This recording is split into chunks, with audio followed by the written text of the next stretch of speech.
ACS Kwarta Extravaganza. Narito na ang inyong pagkakataong manalo ng limpak-limpak na papremyo mula sa ACS Kwarta Extravaganza. Over 3 million in prizes ang ipamimigay nationwide. Tax-free! Kada linggo, simula Setyembre, may tsansang magwagi ng cash at gift bags mula sa ACS Manufacturing Corporation at sa RMN at IFM stations nationwide. Para sumali, isulat lamang sa isang malinis na papel ang inyong pangalan, address, contact number at pirmahan.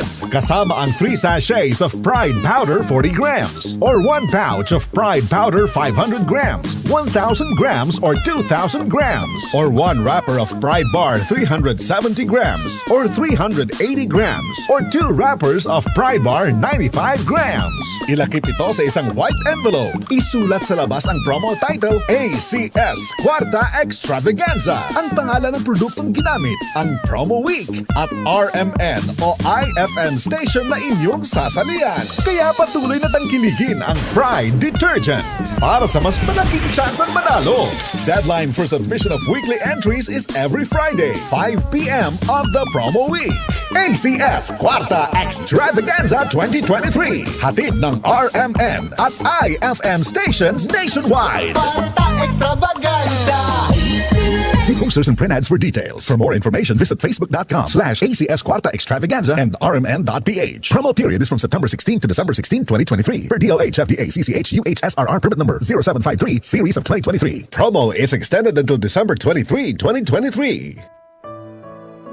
Pagbasa sa Aklat ng Kawikaan, Kabanata 11, Talata 1 hanggang 31. Kasuklam-suklam kay Yahweh ang timbangang may daya, ngunit kasiyahan naman ang timbangang tama. Kahihiyan ang laging dulot ng kapalaluan, ngunit pagpapakumbabay, nagbubunga ng karunungan. Ang tuntunin ng matuwid ay katapatan, ngunit ang masamay wawasakin ng kanyang kataksilan. Walang halaga ang yaman sa araw ng kamatayan, ngunit ang katwiran ay naglalayo sa kapahamakan. Mas panatag ang landas ng tapat ang pamumuhay, ngunit nabubuwal ang masasama sa sariling kabuktutan. Ang katuwiran ng mga matuwid ang nagliligtas sa kanya, ngunit ang masama ay bilanggo ng kanyang masamang nasa. Ang pag-asa ng masama ay kasama niyang pumapanaw. Ang umasa sa kayamanan ay mawawalang kabuluhan. Ang matuwid ay inilalayo sa bagabag, ngunit ang masama ay doon bumabagsak. Ang labi ng walang Diyos sa iba ay mapanira, ngunit ang dunong ng matuwid ay nagliligtas ng kapwa. Kapag ang matuwid ay pinagpapala, ang bayan ay nagagalak, ngunit higit ang katuwaan kapag ang masamay napapahamak. Dahil sa salita ng matuwid, ang bayan ay tumatatag,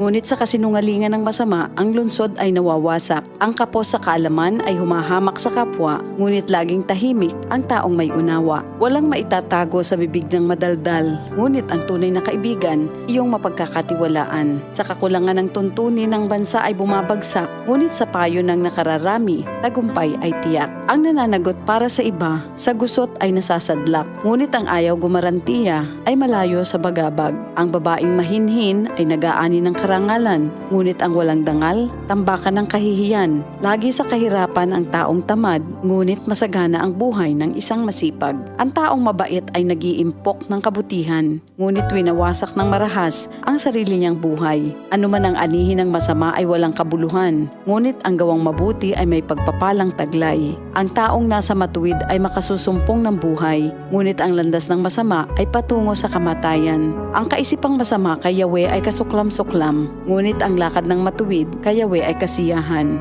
Ang taong masamay di makaliligtas sa kaparusahan, ngunit hindi maaano ang nabubuhay sa katwiran. Ang magandang babae ngunit mangmang naman ay tila gintong singsing sa nguso ng baboy. Anumang nais ng matuwid ay nagbubunga ng kabutihan, ngunit ang mahihintay lang ng masama ay kaparusahan. Ang taong mapagbigay ay lalong yumayaman, ngunit naghihirap ang tikom ng mga kamay. Ang taong matulungin sasagana ang pamumuhay, at ang marunong tumulong ay tiyak na tutulungan. Sinusumpa pa ng lahat ang nagkakait ng butil, ngunit pinupuri ang nagbibigay ng pagkain. Kung mabuti ang hangarin, ikaw ay igagalang. Kapag humanap ng gulo, iyon ay masusumpungan. Malalantang tila dahon ang nagtitiwala sa kanyang yaman, ngunit ang matuwid ay giginhawa tulad ng sariwang halaman. Ang nagpupunla ng gulo sa sarili sariling sambahayan, mag-aani ng problema, gugulo ang pamumuhay. Ang taong mangmang at walang nalalaman ay alipin ng matalino habang siya'y nabubuhay. Buhay ang dulot ng matuwid na pamumuhay, ang kamatayan naman ang hatid ng karahasan. Ang matuwid ay ginagantimpalaan dito sa lupa, ngunit paparusahan naman ang mga makasalanan at masasama. Ito ang salita ng Diyos. DCXL News, ang himpilan ng RMN.